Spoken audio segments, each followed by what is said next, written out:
Hello friends, வாங்க இன்றைக்கி உடச்சி ஊற்றிய முட்டை கிரேவி தாங்க செய்ய போகிறோம். இது எப்படி செய்யலான்னு பார்க்கலாம் வாங்க.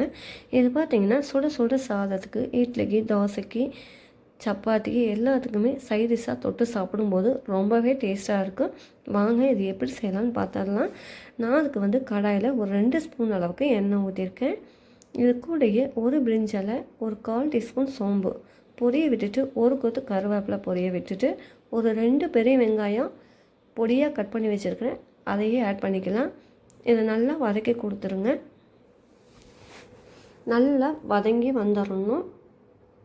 சுருண்டு வந்ததுக்கப்புறம் இப்போ பார்த்திங்கன்னா வெங்காயம் ஓரளவு நல்லா வதங்கி வந்துடுச்சு.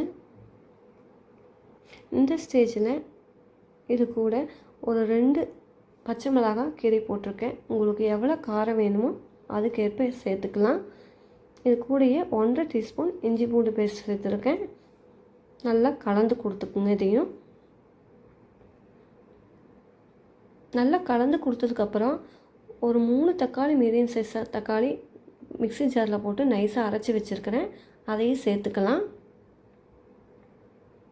இப்போ வெங்காயம் வதங்கிடுச்சு, தக்காளியை சேர்த்துக்கலாம் அரைச்சி வச்சதை. இது பச்சை வாசனை போக நல்லா வதக்கி கொடுத்துருங்க.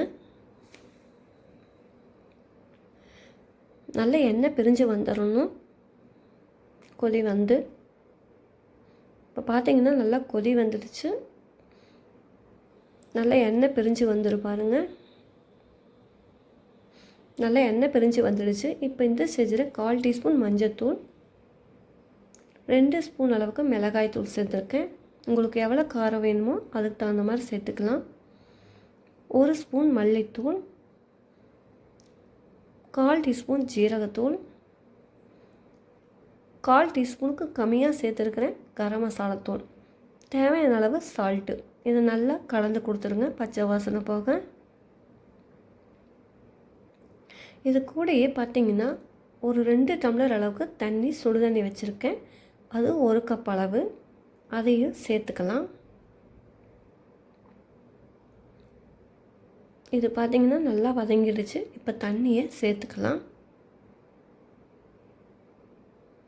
இதை நல்லா ஒரு கலந்து கொடுத்துக்குங்க. இது பார்த்திங்கன்னா நல்லா எண்ணெய் பிரிஞ்ச அளவுக்கு நல்லா கொதிச்சு வந்துடும். பார்த்திங்கன்னா நல்லா சுருண்டுருச்சு, அந்தளவுக்கு வதங்கி வந்துடுச்சு எண்ணெய் பிரிஞ்சு. இப்போ இந்த ஸ்டேஜில் நான் ஒரு சின்ன தேங்காய் மூடி துருவி எடுத்து வச்சுருக்கிறேன். அதுக்கு ஒரு 1/4 கப் அளவு, அதில் கூட ஒரு 6 முந்திரி பருப்பு, கசகசா 1 ஸ்பூன் அளவுக்கு நல்லா அரைச்சி தேங்காய் பால் எடுத்துருக்கிற 1 கப் அளவுக்கு அதையே சேர்த்துக்கலாம். சேர்த்து நல்லா கலந்து விட்டு ஒரு 5 நிமிஷத்துக்கு நல்லா கொதி வரட்டும். எண்ணெய் பிரிஞ்சு வர அளவுக்கு மூடி போட்டுடலாம். இப்போது ஒரு 3 நிமிஷத்துக்கு அப்படியே விட்டுருங்க. இப்போ பார்த்திங்கன்னா ஓரளவுக்கு எண்ணெய் பிரிஞ்சு நல்லா வந்துருச்சு பாருங்க, கொதி வந்து. இப்போ இந்த ஸ்டேஜில் உடச்சி வச்ச முட்டையை ஆட் பண்ணிக்கலாம். அதாவது ஒரு கப்பில், சின்ன கப்பில், கரண்டியில் அந்த மாதிரி உடச்சி ஊற்றி சேர்த்துக்குங்க. நான் பார்த்திங்கன்னா ஒரு 7 முட்டை எடுத்துருக்கிறேன். உங்களுக்கு எவ்வளோ தேவையோ அவ்வளோ முட்டை சேர்த்துக்கலாம்.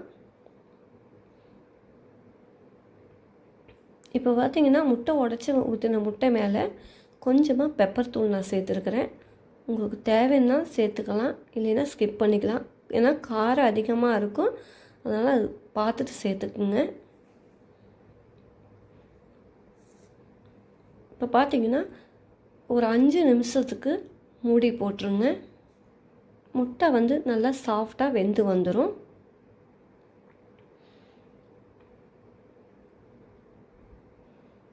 இப்போ பார்த்திங்கன்னா நல்லா வெந்து வந்துருச்சு. இப்போ எடுத்துக்கலாம். இப்போ பார்த்திங்கன்னா மசாலாலாம் நல்லா பிடிச்சி வெந்துருச்சு. இப்போ முட்டையை ஒரு கரண்டியில் நல்லா அடியில் விட்டு எடுத்துக்குங்க, இல்லைன்னா அடி பிடிச்சிரும். முட்டை வெந்துருச்சு ஓரளவுக்கு. இப்போ கொத்தமல்லி தூவி மறுபடியும் ஒரு 3 நிமிஷத்துக்கு மூடி போட்டுடலாம்.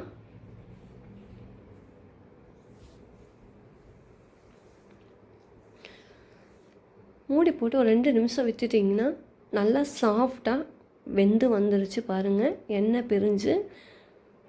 நான் இப்போ உங்களுக்கு எடுத்து காமிக்கிற பாருங்கள் முட்டையை. ரொம்பவே சாஃப்டாக நல்லா வெந்துருச்சு. இப்போ பார்த்தீங்கன்னா நான் வந்து தோசைக்கு தான் இந்த டிஷ் செஞ்சுருக்கேன். சாப்பிட்டு பாருங்கள் எப்படி இருக்குதுன்ட்டு. நீங்களும் சர்வ் பண்ணிக்கலாம் பாருங்கள். சுட சுட சாதத்துக்கு, இட்லிக்கு, தோசைக்கு எல்லாத்துக்குமே நல்லாயிருக்கும். நான் வந்து தோசைக்கு தான் எடுத்துருக்கிறேன். நீங்களும் இதே போல் ட்ரை பண்ணி பார்த்துட்டு எப்படி இருக்குதுன்னு கமெண்டில் சொல்லுங்கள்.